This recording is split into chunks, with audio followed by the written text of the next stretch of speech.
Welcome to DigiTech Dynamo.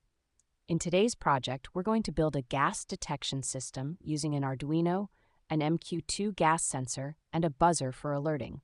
We'll also use an LCD display to show real-time gas readings. This is an essential project if you're interested in monitoring gas levels for safety and environmental control.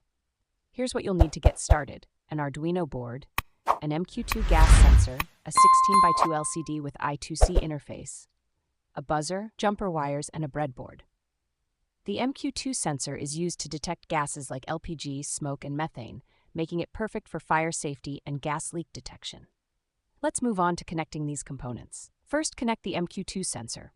The analog output of the sensor goes to pin A0 on the Arduino. Connect VCC and GND to the 5 volts and GND pins on the Arduino. Next, we'll wire the buzzer. Connect the buzzer's positive leg to digital pin 8 on the Arduino and the negative leg to ground. Lastly, connect the LCD display to the SDA and SCL pins on the Arduino, which correspond to pins A4 and A5. Now let's walk through the code. First, we include the wire.h and liquid crystal I2C.h libraries to handle communication with the LCD. We also define the MQ-2 sensor on pin A0 and the buzzer on pin 8.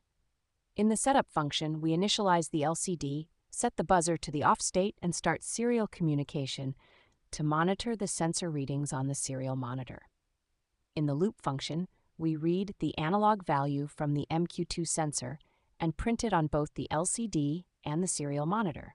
We've set a gas threshold of 300, but this can be adjusted based on the environment.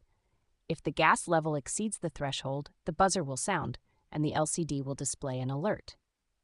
Once your wiring is complete and the code is ready, upload it to your Arduino.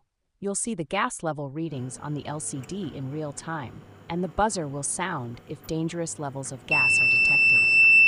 This gas detection system is a practical and easy-to-build project for monitoring gas levels in your home, lab, or workspace. You can adjust the threshold based on your needs for different gases. That's how you can build a gas monitoring system with an MQ-2 sensor and Arduino. If you found this tutorial helpful, make sure to hit the like button and subscribe to DigiTech Dynamo for more awesome electronics projects. Leave a comment below if you have any questions or suggestions for future projects. Thanks for watching, and see you next time.